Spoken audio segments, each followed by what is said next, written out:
La mortandad, ¿recuerdan? La mortandad, todo lo que vimos la semana pasada, los 3 enemigos. Entonces decíamos que queremos ser avivados, queremos ser ardientes, queremos ser fructíferos. Estos enemigos no son enemigos de cristianos carnales, son enemigos de cristianos fieles. Así que mucho cuidado. Y hoy vamos a entrar en unos enemigos todavía. Miren, la tibieza y la esterilidad son enemigos todavía más acérrimos de cristianos fieles, cristianos que desean que el propósito de Dios sea cumplido. Vamos a ver por qué. Lo vamos a ver, ¿verdad? En Apocalipsis 3, el Señor trató con la mortandad. Lo vimos la semana pasada, Apocalipsis 3, el versículo 1, 2. En el capítulo 3, más adelante, versículo 14, 15 y 16, trata con la tibieza. Hoy lo vamos a ver. Pero en Juan 15, el Señor trató con la esterilidad allí. El estado de muerte lo vimos en la iglesia de Sardis. ¿Se acuerda que el Señor le dijo a la iglesia de Sardis: yo tengo cosas contra ti? Tú dices que estás vivo, pero por dentro estás muerto. El Señor no hablaba a lo que nosotros muchas veces hablamos, con la boca, con la boca, con la boca. Ahora, ¿cómo somos librados de la mortandad? Vimos 2 cosas, ¿verdad? Primero, por la vida del cuerpo. Nadie podrá ser libre de la mortandad si no se congrega. Nadie podrá ser libre de la mortandad si no es parte del cuerpo, si no está en comunión con las otras partes del cuerpo. Y nosotros somos libres de la mortandad de una manera extraordinaria. Vimos la semana pasada, presentándonos todos nosotros a Dios como un sacrificio vivo. Hermanos, si usted no se entrega plenamente al Señor, nunca será libre de la mortandad. Tiene que haber un sacrificio, una entrega total y absoluta al Señor, sin miedo. La palabra dice en Romanos 12:1 que nos entreguemos como sacrificios vivos a Dios. Muy bien. Y también tiene que haber una transformación en los creyentes. La transformación producto de... ¿Quién dirige esa pandilla? ¿Leonardo o Génesis? Hermano, entonces tenemos que ser transformados por medio de la renovación de la mente. Los cristianos tenemos que entender que la mente pertenece ¿a qué? Al alma. Amén. Cuando nosotros entregamos el cuerpo como un sacrificio vivo y nos ofrecemos a Dios, estamos tratando con el cuerpo, con nosotros, con todo lo que somos. Pero cuando ofrecemos el alma, es un nivel más grande de consagración, es el nivel del lugar santo. Entonces, mucho cuidado con esto, porque siempre hay mucho problema cuando nosotros vamos a ofrendar o a sacrificar o a presentar a Dios nuestra alma, lo que es la mente, la voluntad, las emociones, los sentimientos. Ese es un nivel superior de consagración. Entonces, pero el Señor dice esto: ustedes tienen que volver la mente a mí. Eso es lo que se llama renovar la mente. Eso es lo que se llama arrepentimiento. Arrepentimiento siempre es volver la mente al Señor. La mente de nosotros necesita volver al Señor. Tenemos que vivir en un arrepentimiento constante, volviendo la mente al Señor, para que entonces aparezca una transformación producto ¿de qué? De una mente renovada. Eso lo vimos la semana pasada. Y hablamos de unos sencillos consejos para avivarnos. Usted quiere ser avivado. La gente siempre quiere avivamiento. Ora por mí, pastor. Yo oro por ti, va a venir el avivamiento sobre tu vida. Eso no es cierto, hermano. Eso no es cierto. El avivamiento viene por un camino. Y el camino comienza ¿con qué? Con arrepentimiento. Siempre el camino tiene que comenzar con arrepentimiento. ¿Qué quiere decir eso? Volver la mente al Señor. Quitar la mente de todo lo demás y volverla al Señor. Segundo, hacer una confesión total. Cuando volvemos la mente al Señor, la conciencia es activada. Y el Señor empieza a alumbrar en nuestro interior todo aquello que no está en línea con el Señor. Y empezamos a confesar eso y el Señor empieza a limpiarnos. Necesitamos también una comunión profunda con el cuerpo de Cristo, con los miembros del cuerpo y con la cabeza. No podemos vivir solamente con una... tengo comunión vengo el domingo a la congregación, tengo comunión ese domingo. Pastor, yo tengo comunión con el Señor en mi casa. Vean, si usted tiene comunión con la cabeza, necesita tener comunión con el cuerpo también. ¿Sí o no? ¿Y quiénes son el cuerpo? Son sus hermanos.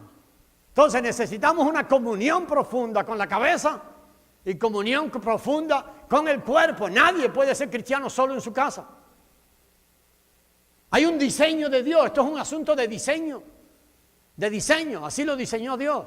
Entonces hay que tener comunión con el cuerpo profunda. Contra más comunión tengamos con los hermanos, más vamos a ser librados de la mortandad. Necesitamos tener comunión con la cabeza. La cabeza. Comunión con la cabeza y comunión con el cuerpo. Y después una consagración total. Cuando el Señor alumbra lo que está en nosotros mal delante de Él, ¿qué tenemos que hacer? Consagrar. La consagración no es asunto de una vez. Creo que esto es un daño hecho a la iglesia. Pastor, yo una vez me consagré. No, la consagración es hoy y es mañana y es todos los días. Necesitamos consagrarnos más. Oh, pastor, yo estoy consagrado al Señor. Pues dale más consagración. Más, decíamos ahí, más y de nuevo. Necesitamos vencer la tibieza. Vamos a ver la tibieza. Así que mire allí en Apocalipsis 3. La semana pasada cuando tocamos el tema de la tibieza, decíamos que la tibieza es un mal profundo delante de Dios. Mire Apocalipsis 3 por el versículo 14. Ahí lo va a ver. Mire lo que dice allí. ¿Lo tiene? Mire si la tibieza es repugnante delante de Dios. ¿Qué dice allí? ¿Lo tiene o no? El mensaje a la Odisea, muy bien, ¿qué dice?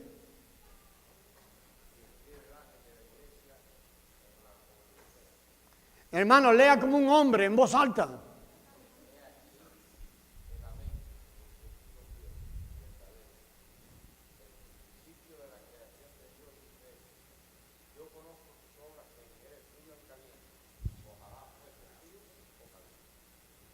¿Y qué más?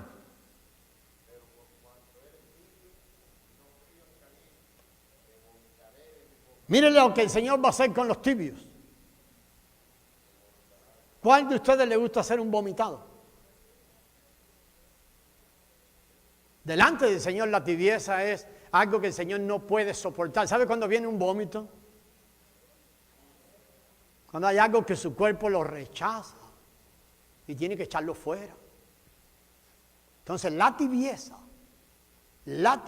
y escuche esto, los creyentes, cuando vamos poniéndonos viejos creyentes, no viejos de edad, sino viejos creyentes, corremos el grandísimo riesgo de volvernos tibios. ¿Por qué? A ver, hermano, vamos a juntarnos para formando para la vida. Pues si ya eso ya yo me lo sé. ¿Ves? ¿Y quién me va a enseñar a mí? Yo tengo 30 años. Te volviste tibio, hermano. ¿No crees que no hay más para ti? Detuviste tu camino hacia la intimidad, hacia el lugar santísimo. Mucho cuidado. Lo que vimos allí es que si el Señor es nuestra vida, la forma en que el Señor se identifica, ponga la atención al versículo 14 y mire cómo el Señor se identifica a Él, aquella iglesia. ¿Lo miró? Mire cómo Él sabía que esa era una iglesia tibia. Por eso Él se identifica como ¿qué? Como el testigo ¿qué? Fiel. ¿Y qué más? Y verdadero. Ustedes son tibios, pero yo soy ¿qué? El amén. Se identifica a Él como Él. Amén. Yo soy el cierto aquí. Ustedes son tibios, pero yo soy. Entonces, para quitar la tibieza, ¿qué necesitamos? Oh, pastor, voy a orar más, voy a ayunar más. No. Necesitas ir al amén. Necesitas ir al verdadero. Necesitas llenarte y comer al testigo fiel. Él se identifica como 3 cosas. Yo soy el amén. En mí no hay duda. Tú eres tibio, en ti hay duda. Vas para arriba y para abajo, pero en mí no. Antes del Señor hablarle a ellos de su tibieza, primero se identifica como el que puede sanar la tibieza. La carta del Señor a las 7 iglesias de Apocalipsis, siempre antes de señalar el problema, el Señor se identifica como la solución del asunto. Siempre. Eso fue una característica tremenda allí, al escribir las 7 cartas. A las 7 iglesias. Le dice: yo soy el amén. Yo soy el testigo fiel. Yo soy el verdadero. Yo soy el principio de la creación. El que te está hablando hoy es el principio de la creación, el fiel, el verdadero y el amén. ¿Quieres quitar la tibieza de tu vida? Ponme atención, dice el Señor. Entonces nosotros, hermanos, ¿cómo tenemos que hacer? Comer y alimentarnos de que es el fiel, el verdadero, el testigo fiel y el principio de la creación. Es importante que vemos eso. Podemos vencerla entonces buscando de Cristo, podemos vencerla acercándonos a Cristo, podemos vencerla. Mire cómo dice el versículo 17, vaya allí. Porque tú dices, yo soy rico. Vea cómo dice la iglesia ¿qué decía? Oh, yo estoy bien, yo soy rico. Yo tengo muchas cosas. Algunos dicen, el Señor me ha bendecido, me ha dado una familia, me ha dado tra. Pero dice el Señor, tú dices que eres rico, que de ninguna cosa tienes necesidad. Pastor, yo estoy bien como estoy. Yo estoy caminando fiel al Señor. Yo vivo una vida de oración en mi casa. Dice el Señor, tú dices que eres rico. Tú dices que no tienes necesidad. Pero oiga lo que le va a decir a la iglesia. Tú eres un desventurado. No lo estoy diciendo yo, hermano. Yo no le estoy diciendo a ninguno de ustedes desventurado. ¿Lo estoy leyendo de dónde? Es la Escritura. ¿Verdad? Eres un desventurado. Mira lo que es una persona tibia. El que dice, yo no necesito de nada. Yo tengo todo en el Señor. Yo tengo una comunión tremenda con el Señor. Eres un desventurado. ¿Qué más? Eres un miserable. ¿Sabe qué? Tú eres pobre. Eres pobre, ciego y desnudo. Por tanto, yo te aconsejo que de mí compres oro. Porque no hay oro en ti. ¿Sabes lo que hay en ti? Polvo de la tierra.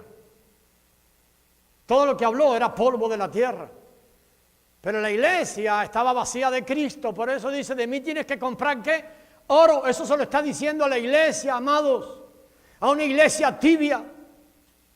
A una iglesia que decía que no tenían necesidad de nada. A cristianos que dicen, oh pastor, yo estoy bien en mi comunión con Dios. Compra oro. Estás vacío de oro. El oro es Cristo. Oro, vacío de oro, refinado con fuego, para que entonces seas rico. Y ponte vestiduras blancas. Las vestiduras siempre hablan de las acciones justas de los santos, las acciones externas, para vestirte y que no se descubra tu vergüenza, la vergüenza de tu desnudez. Y unge tus ojos con colirio para que veas. Ellos no veían, hermano, de visión estaban cero. El Señor le dice, pónganse colirio. ¿Quiénes son ustedes? Ustedes son la iglesia que me ha dejado fuera. Miren el versículo 20. He aquí yo estoy a la puerta y llamo. Si alguno oye mi voz, ¿a quién le escribe eso el Señor? ¿A inconversos? No. Se lo dice a la iglesia que estaba operando con el Señor fuera de la puerta. ¿Es posible que la iglesia opere sin el Señor? Muchísimas veces. Muchísimas veces usted ha operado sin el Señor. Yo he peleado con eso 30 y resto de años de mi vida. Haciendo cosas que yo creía que eran del Señor, desviviéndome por cosas que no eran del Señor. Cosas que salían de mi voluntad. Por eso cada día tengo más temor de iniciar cosas. Y no esperar que sea el Señor quien las inicie. Cada vez que usted se mueve según su voluntad y sus deseos, no necesariamente son los deseos del Señor. No necesariamente es la voluntad del Señor. Cada vez que nos movemos de nuestra voluntad, de nuestros deseos, sin estar seguros que no estamos siendo movidos por los deseos y la voluntad del Señor, estamos llevando al Señor una ofrenda que el Señor no recibe. Por muy buena intención que tengamos. ¿Estamos de acuerdo? ¿Me explico? Entonces, amados hermanos, necesitamos disfrutar a Cristo más y más. Disfrutar, decía el apóstol Pablo cuando escribió a la iglesia en el capítulo 3 de los Efesios, de las inescrutables riquezas de Cristo. ¿Por qué tenemos tanto problema en seguir a Cristo hoy? Estamos vacíos de las inescrutables riquezas de Cristo. Pastor, ¿y cómo nos llenamos? Comiendo de Cristo. Comiendo de Cristo. Y cada día que usted coma más de Cristo y lo saboree y empiece a ser lleno de las inescrutables riquezas de Cristo, ¿sabe lo que usted querrá? Más de las inescrutables riquezas de Cristo. ¿Y sabe lo que querrá? Más de las inescrutables riquezas de Cristo. Eso es lo que nos toca, amados hermanos. Debemos desear al Señor. Tu vida de oración, hermano, tú tienes que estar, a ver, déjame ver cómo digo esto, porque no quiero ponerte una culpa, pero sí quiero decirte lo que la Biblia dice. Si estás conforme con tu vida de oración, estás en tibieza. Estás conforme con la comunión que tienes con el Señor, estás en tibieza. El salmista describe la relación nuestra como una relación creciente. ¿Qué quiere decir eso? Que hoy deseamos más, pero mañana deseamos más. Y el martes deseamos más, porque deseamos la plenitud de aquel que lo llena todo y en todo. Si se ha detenido eso en tu vida, estás en tibieza. Si ha llegado conformismo a tu vida, estás en tibieza. ¿Sabe lo que dice el Señor? Compra de mí oro. Ponte colirio en los ojos para que puedas ver lo que yo veo. Eso es lo que dice el Señor. Romanos 12:11. Vamos ahí al capítulo 12 de Romanos. Lo hemos estado mirando como soluciones. El versículo 11 nos da extraordinaria solución para acabar con la tibieza. Versículo 11, lo vamos a dividir en dos partes. ¿Cómo dice el versículo allí? La primera parte, versículo 12 de Romanos. Capítulo 12, perdón. Y el versículo 11. ¿Lo tiene? Muy bien. En lo que requiere diligencia, no perezosos. Primer consejo para salir de la tibieza. Hermano, mire, nosotros somos extraordinarios para ponerle diligencia a cosas que la carne quiere. ¿Sí o no? El hombre es capaz de hacer tanto sacrificio por algo que la carne desea. Pero sacrificios extraordinarios. Sin embargo, para crecer en nuestra comunión con Dios somos muy perezosos. Lo que dice allí el Señor en el 11a y nos dice hoy que no debemos ser perezosos, sino que diligentes. Este es un asunto que requiere diligencia, pastor, pero esto es esfuerzo propio. No es esfuerzo propio, se refiere a respuesta a lo que Dios ha iniciado adentro. Dios dice, cómanme a mí, háganse uno conmigo. Nosotros no lo iniciamos. ¿Quién lo está iniciando? El Señor. Dice, en esto se requiere diligencia. No podemos seguir aceptando creyentes, hermano. Usted no puede seguir aceptando en su vida que cada vez que su sierva o su hermano o alguien con quien usted tiene comunión le pregunta, a ver, dame una palabra del Señor, lávame los pies, necesito de ti, vengo a ti, venga palabra de ti para levantarme a mí. No hay nada en usted. No hay nada en usted. O sigue diciendo el mismo salmito hace 88 años con el mismo salmito, 72 años contando el mismo testimonio. No puede ser. No puede ser. Oh, pastor, es que no puedo leer la Biblia, pastor, me da un sueño, ay, pastor, cada vez que agarro la Biblia se me quedan los espejuelos. No puede ser. Porque para trabajar no se te quedan los espejuelos. Esto es una respuesta a lo que el Señor inicia desde adentro. Tiene que haber una respuesta en nosotros. Si no hay una respuesta, hermano, hay una profunda tibieza en tu corazón. Una profunda tibieza en el corazón. Que tiene que ser quitada. Tiene que ser quitada. Se requiere diligencia. Nosotros somos colaboradores de Dios. ¿Qué quiere decir? Un colaborador no inicia nada. Un colaborador solo colabora, solo responde a lo que el jefe ha iniciado. Y la otra parte del versículo dice que seamos fervientes en espíritu. ¿Qué es esto, hermano? Fervientes. ¿Cómo le habla el Señor allí? Fervientes en espíritu. Fervientes en espíritu. Fervientes en espíritu. Oh, pastor, mira que yo canto y hasta casi danzo. Eso me encanta, eso de afuera, hermano. Sí, tal vez responde algo de adentro, pero no te sientas mal por eso. ¿Sí? Pero hermano querido, se requiere fervientes en espíritu. Esto es la parte profunda de nosotros. Un espíritu ferviente, un espíritu que anhela de Dios. Ese espíritu se esclaviza a Dios. Por eso dice fervientes en espíritu, sirviendo al Señor. Sirviendo allí, esa palabra es una raíz de la palabra que el apóstol Pablo usa como siervos. Los siervos, ¿qué hacen? Sirven al Señor. Sirven al Señor. ¿De qué manera? Como el Señor diga, si el siervo es un esclavo. La palabra natural que está allí en el griego significa, siempre es una raíz de la palabra esclavos. ¿Qué hacemos nosotros? Como esclavos servimos al Señor. Como esclavos servimos al Señor. No perezosos, fervientes en espíritu. Entonces la tibieza va a ser consumida por el espíritu ardiente, hermano. Por el fuego en nuestro espíritu. Un cuerpo ofrecido al Señor. Vimos la semana pasada, Romanos 12:1. Una alma transformada. Acuérdense, cuando hablamos del alma, incluimos allí a la mente. Es importante que entendamos esto. Primero, un cuerpo ofrecido al Señor. Una vida entregada al Señor. Un alma transformada por la renovación de la mente. Escuche, mucho cuidado con esto. Este es uno de los puntos más vulnerables en la vida cristiana. El trato de Dios con el alma. Ahorita voy a explicar esto un poquito. Y un espíritu ferviente, como producto de un alma transformada. Aparecen los hombres, en los creyentes, ¿qué cosa? Un espíritu ferviente. Un espíritu ferviente es un espíritu que desea, constantemente desea. Cuando estas tres cosas suceden juntas y son indispensables, hermanos, para que la vida de iglesia sea manifestada.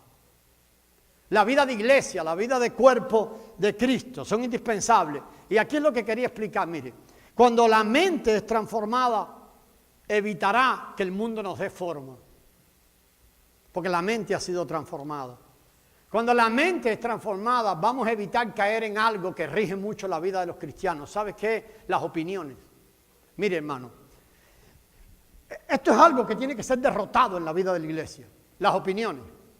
A ver, un hermano habla en el grupo de lo que el Señor está haciendo en su vida. ¿Sabe a qué se dedican los demás? A opinar. Bueno, hermano, yo creo. ¿Y a ti quién te preguntó lo que tú crees? ¿Qué es eso? ¿Estás en una consulta con un psiquiatra? Esas son opiniones. Opiniones. Y las opiniones son como el ombligo. ¿Sabes lo que pasa con el ombligo? Todo el mundo tiene opiniones. La única opinión que interesa en la vida de la iglesia, ¿sabe cuál es? La de la cabeza de la iglesia. Entonces, constantemente nosotros vamos a las opiniones. ¿Tú qué sabes lo que está pasando en la vida del hermano? ¿Qué necesitamos entonces? Ir a la cabeza. Y la cabeza nos revela lo que el cuerpo necesita. Pero nosotros empezamos a dar opiniones. Opiniones sin ir a la cabeza. Por eso necesitamos una mente transformada. Y nuestras opiniones y sus opiniones conviértalas en oración, hermano, por favor. Es mejor cerrar la boca. Hasta que usted no sepa que tiene algo que decir por Cristo. Opiniones. La mente transformada, la mente que regresa al Señor, va a ayudarnos a que nosotros, el mundo no nos dé forma. Pero también nos va a ayudar a librarnos de opiniones. Es mejor quedarse callado. Usted no siempre tiene algo que decir. ¿Por qué tiene que tener algo que decir? Usted espere que Cristo que está en usted hable a través de usted. Pero con la mente transformada es muy, y se lo exagero ahí, muy fácil caer en la trampa de la inactividad. Creo que cuando la reforma vino a la iglesia, que fue extraordinariamente beneficiosa para la iglesia, trajo algo de esto malo a la iglesia. Asumir la posición siempre, ¿verdad? La mente transformada abre puertas para caer en la inactividad. ¿Por qué quiere decir esto? No, el Señor va a hacer lo que Él quiere.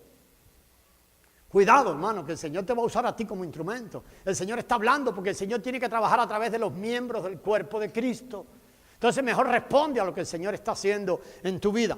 ¿Qué pasa? Que le decía hace un rato que cuando viene la consagración del cuerpo, déjenme explicarle esto en el recorrido hacia el lugar santísimo. Ayer, los que estuvieron ayer ayer me gocé mucho oyendo lo que estaba oyendo allí en Formando para la Vida de un grupo, de otro grupo, y estaba oyendo esto, hermano. Cuando nosotros caminamos en los atrios, estamos en el inicio de la vida cristiana, nosotros estamos consagrando los pecados. Entonces estamos saliéndonos de todo aquello que no agrada a Dios, y eso está bien, y gloria a Dios, eso va a suceder. Pero en otro nivel de la consagración, ¿sabe lo que necesita ser consagrado ahora? El alma. Y allí el cristiano es muy vulnerable. El alma es la que nos lleva al lugar santísimo, al lugar santo, adentro. Acuérdense, en los atrios consagramos la carne, en el lugar santo consagramos el alma.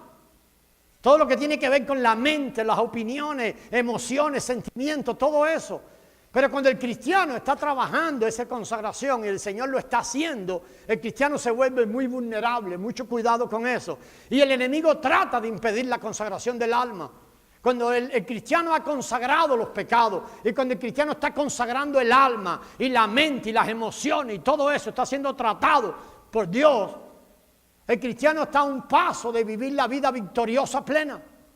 Entonces el enemigo trata de venir allí y tocar y contagia mucho y trata de contagiar y de poner allí error en la vida de los cristianos. Por eso el pasaje que leímos de Romanos 12:11 dice que seamos fervientes al Señor, fervientes en espíritu, sirviendo al Señor.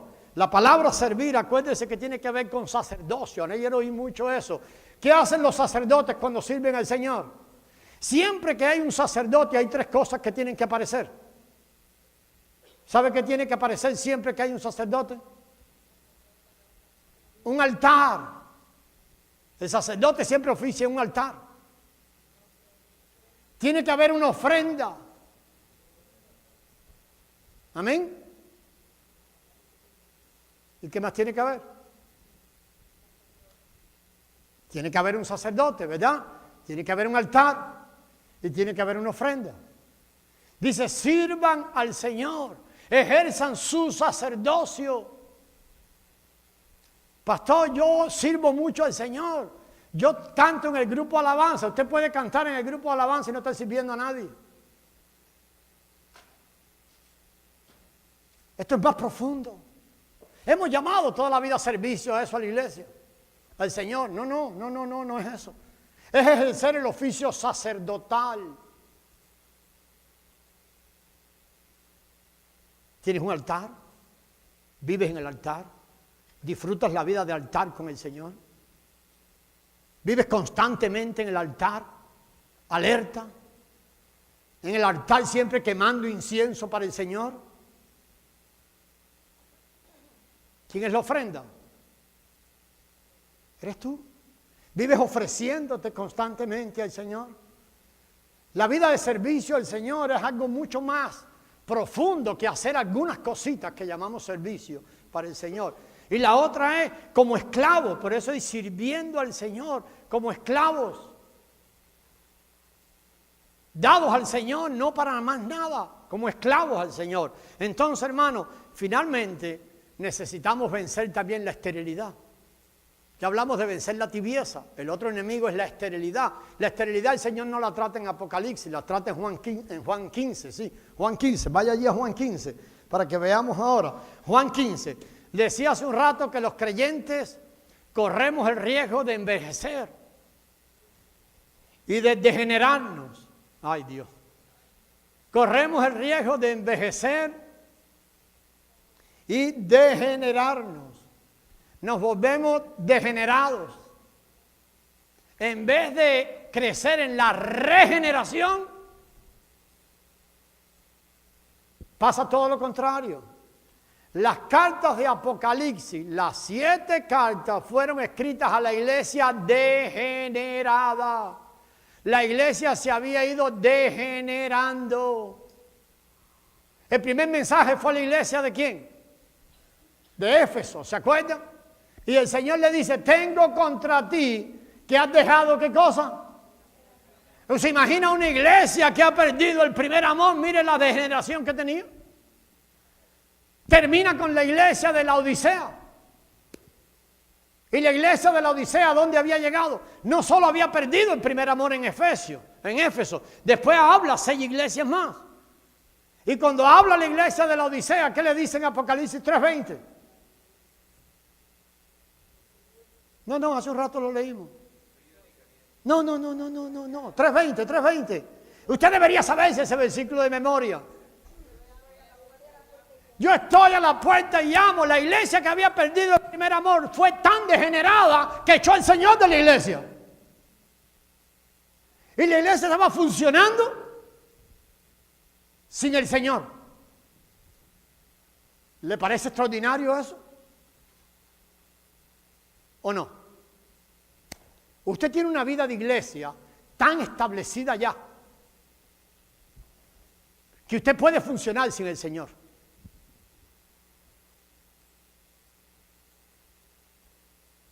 Pastor, sí, muchos de nosotros de hecho lo hacemos. Tomamos un montón de decisiones, vamos al grupo y decimos, hermano, oren por mí, porque la semana que viene me voy para Utah. ¿Cómo es eso, hermano? Sí, me salió un trabajo de $3 la hora más. Pero hermano, ¿y los miembros del cuerpo? No, el Señor me lo puso para bendecirme. ¿Y los miembros del cuerpo no sabemos nada? ¿Nunca nos has hablado?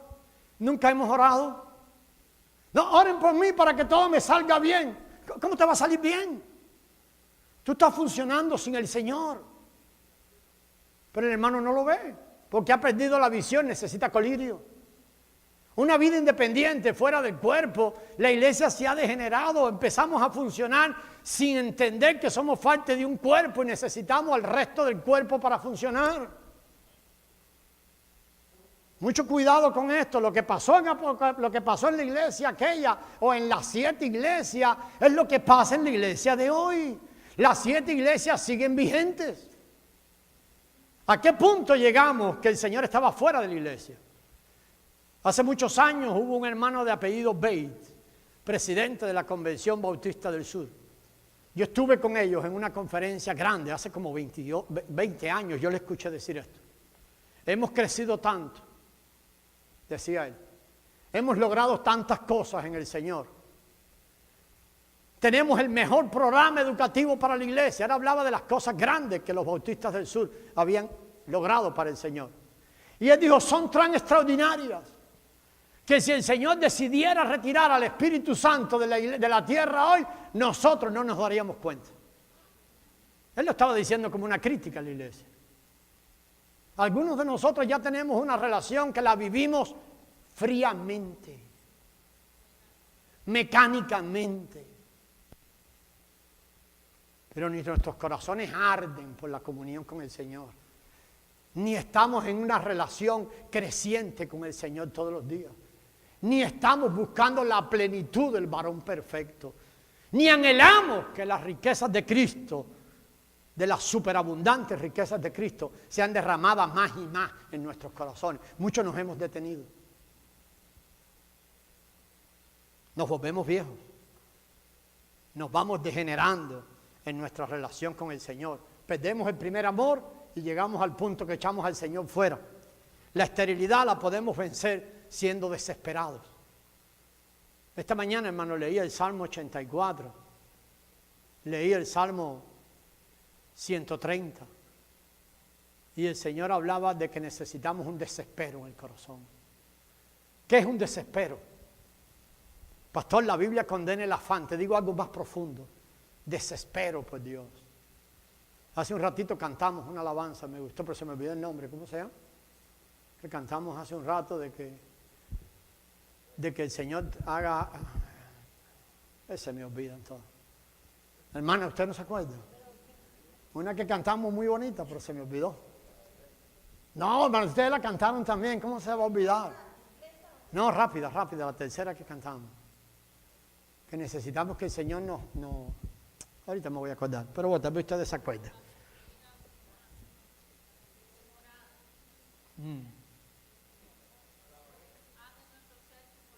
Sí, pero el corito decía que nos desespere, que haga algo adentro. Ustedes lo buscan después. Hermano, necesitamos desesperación. ¿Sabe lo que quiere decir esto? Que nosotros consideremos el llevar fruto como una cosa de vida o muerte. O yo llevo fruto o me muero.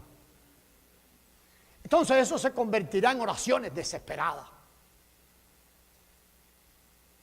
Echarás a un lado la oración por la rodilla mala. Echarás a un lado la oración porque no te alcanza el dinero. Eso lo vas a echar a un lado. Y vas a empezar a orar ¿por qué? Por desespero por llevar fruto en la obra de Dios. Por desespero en crecer en la inescrutables riquezas de Cristo. Por desespero de ver el reino de Dios avanzar. Por desespero de ser alguien que revela la vida de Cristo. Necesitamos desespero. Pero para que venga desespero a nuestro corazón, necesitamos un sentido de urgencia, de vida o muerte. De vida o muerte. Señor, yo no quiero vivir más así. Yo odio la esterilidad. Odio la esterilidad. Necesito llevar fruto. Los grupos tienen que orar por eso. Los grupos tienen que juntarse para orar. Deseamos, Señor, echar fuera. Odiamos la esterilidad. La queremos mirar como tú la miras. Juan 15, el Señor dijo que hay gozo en el Señor cuando nosotros llevamos mucho fruto y que el fruto permanezca. Tiene que venir una actitud de desespero en nosotros. Tiene que venir, amados hermanos, que el Señor nos ayude a vencer esa esterilidad. Hay dos cosas importantes. Mire Juan 15:2. Para que vea eso. Dos cosas tremendamente importantes. Decía que cuando crecemos como cristianos muchas veces nos vamos volviendo degenerados y nos vamos volviendo falta de frutos. Nos vamos poniendo muy raros. Pero necesitamos que el Señor avive nuestro corazón. Necesitamos ese desespero por el fruto. La iglesia sin fruto pierde su sentido sobre la tierra, amado. Lo pierde. Necesitamos, mire lo que dice Juan 15:2, ¿lo ve allí? Hay un riesgo de no llevar fruto. ¿Cuál es? ¿Cuál es? ¿Cuál es? ¿Qué quiere decir eso? ¿Voy a perder la salvación?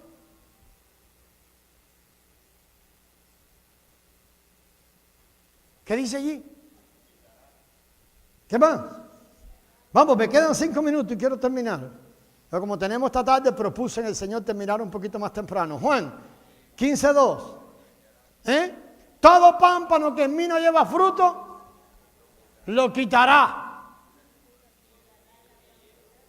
No, yo hablo de que no lleva. La primera parte nada más. ¿Qué significa que lo quitará? Usted no va a perder su salvación si la tiene. Entonces no puede significar pérdida de salvación. No puede significar. Pero hay algo que va a suceder cuando no llevamos fruto. Hay un cortar del suministro de la vida de Cristo interior. Empieza a ver entre el pámpano y el tronco una falta de comunión. La esterilidad va a crear una mortandad en la comunión. Y eso lo va a hacer el Señor como una medida correctiva de su amor. Dice, todo pámpano que no lleva fruto. ¿Quiénes son los pámpanos? Amén. Dice, lo quitará. Tenemos que entender eso, hermano, y que el Señor traiga temor profundo a nuestros corazones, porque podemos ser excluidos del disfrute, del suministro de Cristo como vida en este tiempo. Hoy. Pero Mateo nos lleva a otra cosa que nosotros debiéramos temer profundamente en la falta de fruto. Tal vez usted vaya a Mateo 25 y tal vez usted no había visto esto nunca. Mateo 25 es una profecía para el pueblo de Dios. Yo no lo voy a leer. Yo creo que usted anote eso y lo lee en su casa. Pero Mateo 25, amados hermanos, dice que hay algo que puede pasar en la vida de los creyentes en la era venidera. ¿Se acuerdan de aquel que se enfrentó con el Señor y había escondido el talento? Él dijo: Señor, yo sé que tú eres hombre duro. Y yo tuve miedo y lo guardé ahí en un pañuelito, pero ahí está tu talento. ¿Se acuerda lo que pasó con él?